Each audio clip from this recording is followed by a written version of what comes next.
Hürmetli vatandaşlarım, haberlerimizi devamlaştırırız, leksiyelerimizi devamlaştırırız. Endeki mavzamında. Çislağa, 2019 yıl 8. ayının 19. günü haftiga Düşenbe. Endeki mavzumunda. Şanganda namayiş kılış jaryanıda zoravallık kılış çekindi. Bu bir kuruluş noktası mı? Mavzulu haber 8. ayının 18. günü yarışarı vakit gazeti ilan kılındı. Haber bundak başlandı. Bu leksiyaya vatandaşlarım dikkat kılıdığı da pişenimen. Kendiniz mi? Meyadenimi değil o. Şanganda zoravallık kılış çekindi. Bu bir buruluş noktası mı olur? Bir yarışarı gazeti vakit gazeti Xitayning millatchi gazeti.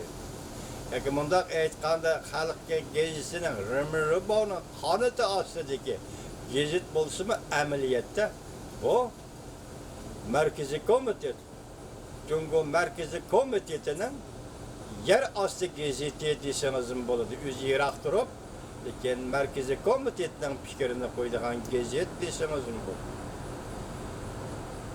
Haber, bundan başlandı. Çoğu muhittin özgürüşü, ya ki özgergenliği, bu rast. Çoğu muhittin özgürüşü, ya ki özgergenliği, bu rast. Şangada radikal öktüçüler devamlı alı topulan götürmekçe. Yeniler ulanın zor derecede teşkilleş gücü ve iktidarının varlığı bu mühim rast ve hakikattir. Gördünüz mü ama itiraf kılışını? Yani çok muhit degen gibi hem halkara muhit hem cümgona muhit dedik özgürüş. Bunun özgür vatkallığı bu rast. Deydi hazır, yer şarı vakit geziti itiraf kılıvatıdı vatandaş. Yani buna tahlil kılınır. Bu mühim rast ve hakikidir. Mesela Şanganda namayiş buludu, teşkillenivatıdı. Uların teşkilleş iktidarı rast ve hakikidir.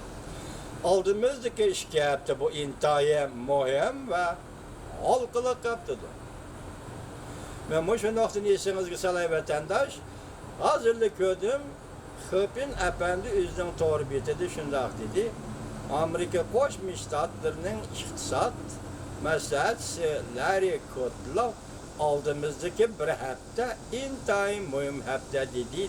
Hazır şu geptin kille endi bir yerde hazır yaşar vakit gizli mi deydi aldığımızdaki iki hafta o intayen mühim ve halkılık yaptıdır.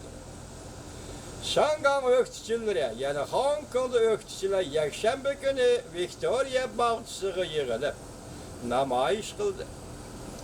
Teşkilli güçler namayişke 1.700.000 nefer kişi katlaştı dep haber kıldı. Bu kölem yakından beriki bu kölem yakın namayişten kölemi yakından beriki namayişten içinde en zor kölemlik bir katımlar namayişten. Yakşembe günü genel ayrım zoravallık hareketleri yüz verdi. Lekin şu günü eğer aldı sakçılar hücum kılıdığan hadisələr yüz vermedi.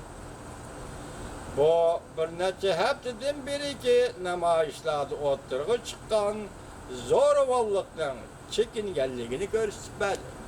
Yani biz dikkat kılıdığan nokta neyme? Demek bu katım 18. günü tünügün yakşembede Şangay'da ötküzülgen namayişte sakçı mı zoravallık kılmadı? Ahalilarımız zoravallık kılmadı. Bu çekingenliğini göstermedi. 18.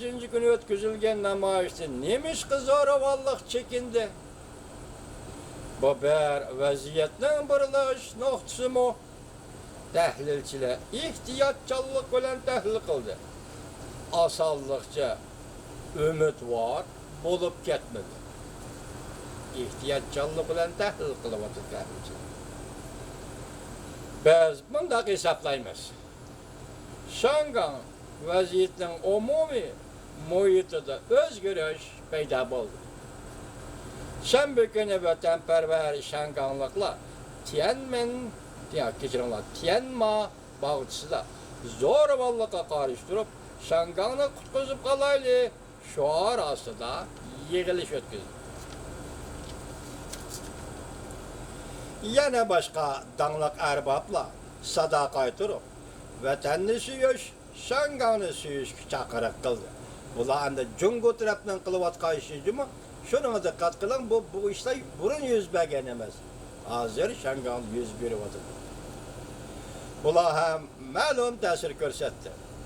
Şangangda zo'ravonlik, Şangangga uzun muddat ziyon zahmat elib keladiganligidan kishilar ansirashga boshladi. Şangangda radikal o'qituvchilar umumiy jihatdan qo'li tortadigandek emas. Radikal o'qituvchilar umumiy jihatdan qarasang qo'lini tortadigandek emas. Bunda alomatlar yo'q. Şangang, Hong Kong qahramonlari guruhi. Ma yangi gap chiqdi-mi?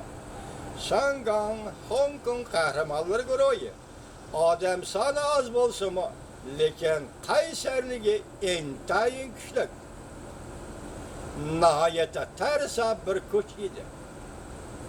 Şangang qahramonlari guruhi. Odam soni oz bo'lsa-mu, lekin qaysarligi intayin kuchli. Nihoyatda tarsa bir kuch edi. Ular har xil taktikalar orqali shahar aholisining yesdashligini qo'lga keltira oladi. Ularning orasidagi o'lgicha qattiqlik qiladigan unsurlar davlatni dushman deb tunishga, ya'ni Jungo davlatini dushman deb tunishga boshladi. Va shunda qaror qildi. Ularni qonunning kuchi bilan kontrol qilmoqdan boshqa ham xiyollarga berilishga bo'lmaydi. Hozir bu yashar vaqt kezdiğinde hem siyaset, hem reallikni e'tirof qilish, hem andisha, hem popoza, hammasi yo'shirilgan buning ichiga juma. Berishga bu xiyollar, ham xiyollarga berilishga bo'lmaydi.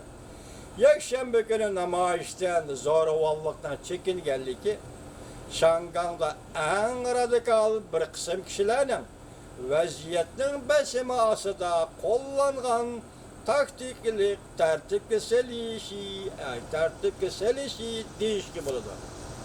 Hozir zo'ravonlikning Şangangda chekinishi bu Şangang xalqining taktikalik usulimi va yoki Jungo hukumatining taktikalik. Gapda ular endi yangi kuch to'plashni qanot yaydirdi, ko'rdingizmi? Şangangda ular namoyishchilar endi yangi kuch to'plashni davomlashtirdi. Demokratlar front yana bir qatam 8-oyning 31-kuni dog'dug'iliq namoyish o'tkazadiganligini jakarladi. Namoyish shoda bag'ishdan boshlanib, Jungoning Şangangda qurilgan aloqa bog'lashxonasining oldida to'xtaydi. 2014-yil 8-oyning 31-kuni mamlakatlik xalq vakillar qurultayi Şangangda yana Hong Kongda qo'sh taraflik umumiy saylam o'tkazish to'g'risida bayonot e'lon qilgan. Pozitsiya bildirib bayonot e'lon qilgan. Yani qo'sh saylam, umumiy saylam to'g'risida. Şangangda radikal o'qituvchilar shu kuni texmi zo'r dabdabalik dog'dug'iliq namoyish o'tkazishni o'ylashyapti. Muhitning o'zgarayotganligi bu rostdir. Bu rostdir. Şangangda, Hong Kongda radikal o'qituvchilarning davomli to'polon ko'tarish uchun yanala texmi zo'r tashkillash iqtidorining borligi bu ham haqiqatdir, ham rostdir. Bu Jungoning Yer Shar Vaqt gazeti e'lon qilgan maqola. Men sizlarga leksiya qilib so'zladim. Oxiri bu gazet yana nima deydi? Oldimizdagi 2 hafta halqılık haftadır. Nimaga halqılık hafta? Yani görmüş vatandaşlar hazır dep